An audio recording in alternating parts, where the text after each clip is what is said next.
Hi friends, ఈరోజు మనం అల్లం పచ్చడి ప్రిపేర్ చేస్తున్నామండి. మనం ఇంట్లోనే ప్రిపేర్ చేసుకోవచ్చు. ఇది దోశకైనా ఇడ్లీకైనా చాలా చాలా బాగుంటుందండి టేస్ట్ అనేది. కావలసిన పదార్థాలు ఒకసారి చూసేయండి. అల్లం శుభ్రం చేసి చిన్న కటోరడని కట్ చేసుకోవాలండి. అలాగే బెల్లం కూడా కొంచెం తీసుకోవాలి. ఎండుమిర్చి, ఉప్పు, కొంచెం మినప్పప్పు, కరివేపాకు, కొద్దిగా చింతపండు అండి. ఇవన్నీ మనం సిద్ధం చేసుకున్నాక కొంచెం మినపప్పుని ఆయిల్ వేసి ఫ్రై చేసుకోవాలి కొంచెం కలర్ వచ్చే వరకు.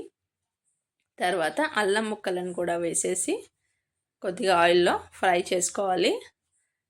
మనం హోటల్లో అనుకోండి, టిఫిన్ సెంటర్లో కూడా అల్లం మనకి ఒక్క స్పూనే వేస్తారండి. టేస్ట్ ఉంటుంది కదా, మనకు తినాలనిపిస్తుంది, కానీ అందులో కొంచెం టమాటా అవన్నీ మిక్సప్ చేసేసి వేస్తారు. అందుకని మనం చేసి పెట్టుకున్నాం అనుకోండి, చాలా స్టోరేజ్ ఉంటుంది. మనకు కావాలన్నప్పుడు వేసుకొని తినేయచ్చు. హెల్తీ కూడా, అల్లం కూడా డైజెషన్ అవుతుంది కదా, హెల్త్కి కూడా మంచిదండి. ఇందులో ఎండుమిర్చి కూడా వేసుకొని చిన్న కటోరడంతా వేసుకొని బాగా ఫ్రై చేసుకోవాలి. ఇవన్నీ ఫస్ట్ మినప్పప్పు, తర్వాత ఎండుమిర్చి, అల్లం ముక్కలు అన్నీ వేసుకొని గ్రైండ్ చేయాలి. ఇందులో వాటర్ అయితే వేయట్లేదండి, కొంచెం చింతపండు నానబెట్టిన వాటర్ ఉంటుందండి, ఆ వాటర్ ఒకటి వేసుకుంటే సరిపోతుంది. ఇవన్నీ వేసుకొని కొంచెం సాల్ట్, కొంచెం చింతపండు వేసుకొని బెల్లం ఇలా కట్ చేసుకున్నామండి, చిన్న కటోరడు ఇది కూడా.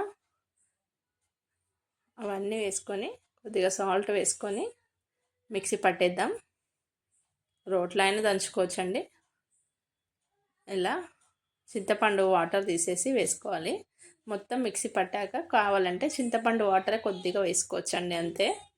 చాలా టేస్ట్ అయితే బాగా వచ్చిందండి, సూపర్గా. దీనికి పోపు వేసుకుందామండి.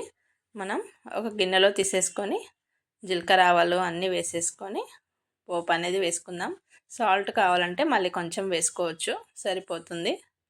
ఇది చాలా రోజుల స్టోరేజ్ అయితే ఉంటుందండి, హెల్త్కి కూడా చాలా మంచిది. చాలా చాలా టేస్ట్ అయితే వచ్చింది బాగా. మీరు కూడా ఇలాగే ట్రై చేసుకొని ఇడ్లీకైనా దోశకైనా ఇంట్లోనే చేసుకొని తింటే సూపర్గా ఉంటుందండి. కడాయిలో ఆయిల్ వేసుకొని కొంచెం జీలకర్ర ఆవాలు వేసుకొని కరివేపాకు కూడా వేసుకొని ఈ అల్లం దాంట్లో వేసేసుకోవాలండి. టేస్ట్ అయితే చాలా బాగా వచ్చిందండి, చాలా బాగా వచ్చింది.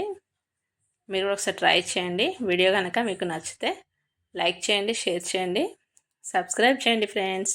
చాలామంది సబ్స్క్రైబ్ చేశారు, వాళ్ళందరికీ చాలా చాలా ధన్యవాదాలండి. మీ సపోర్ట్ మాకు చాలా అవసరం అండి. Thanks for watching. బాయ్.